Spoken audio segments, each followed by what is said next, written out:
At alam ko po na ang aim natin sa seminar na ito, mga kababayan ko, ay gisingin natin ang natutulog na nakararaming mamamayan ng ating bansa. We have to awaken them. Sapagkat alam po natin, mga kababayan ko, na ang mga Pilipino worldwide ay sinasabi nilang matatalino at matatapang. Subalit nagiging duwag lang po tayo sapagkat hindi po natin alam yung ating mga karapatan, our inherent rights and our rights under our Constitution. Kaya marami pong mamamayan sa atin, yung mga mahihirap na mamamayan natin, oppressed. Bakit po? Hindi nila alam ipagtanggol ang kanilang mga sarili. At yan po ang isa sa pinaka-aim natin na dapat nating ma-achieve sa ating seminar workshop na to. Na ibigay po natin sa ating mga kababayan ang knowledge na yan, because I believe knowledge is power. Pagka po may knowledge tayo, matapang tayo, makapangyarihan tayo na ipaglaban ang ating karapatan. Unang-una po, our inherent right na mabuhay at ipagtanggol ang ating buhay. Mga kababayan ko, alam ko po na marami sa atin ay ipinagwawalang bahala kung ano man ang nangyayari sa ating bansa. Satisfied na tayo kung anong nababasa natin sa mga Facebook, sa mga newspaper, kung ano ang dapat lang natin na malaman. And I am pleading to our group of the militaries. Alam ko po na higit sa lahat, kayo ang unang nakakaalam ng tunay na sitwasyon o kondisyon ng ating bansa. Please help us na malaman po ng sambayanan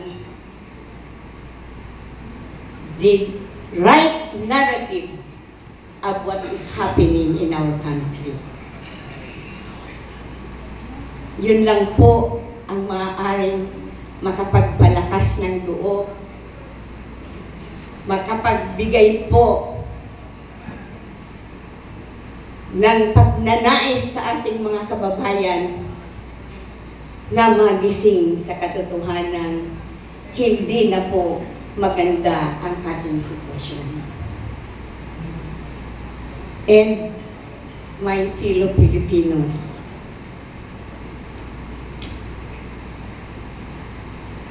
ito pong seminar natin na to, wag po natin hayaang maging una at huli na ating gagawin. Funds, resources, hindi po mahirap, mga kababayan ko. Kasabihan nga po, there are so many ways in killing a cat. Ang nanay ko niyo po will always go out of my way. I could bid, I could sell, and I could borrow for the sake of my country. Ganyan ko po kamahal ang ating bayan, mga kababayan ko. In my 83 years na nabuhay sa mundong ibabaw, mga kapatid, I am overwhelmed really, sapagkat ngayon ko nga lang po talaga naobserbahan ang pagsasama ng lahat ng sektor ng ating bansa. At ako po ay naniniwala na with the help of our Lord, magtatagumpay po tayo. Uumpisahan po natin ito dadalhin natin sa pinakasulok-sulok ng ating bansa upang sa pagdating ng panahon, alam ko hindi ko naaabutan pa ang culmination ng mga pangarap namin ni Kanino na ito. Pero ngayon pa lang po ay natatanaw ko na talaga.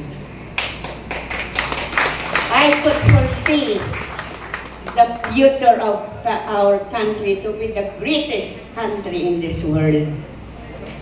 Hindi man po namin ito makita sa aming mga mata.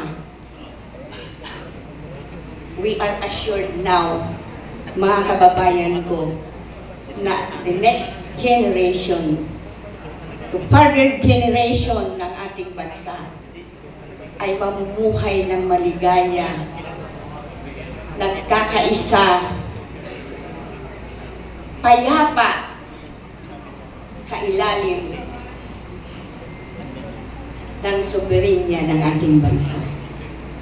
And at this juncture, ladies and gentlemen, I now sacredly and officially open this event, this 27th day of September in the year of our Lord 2024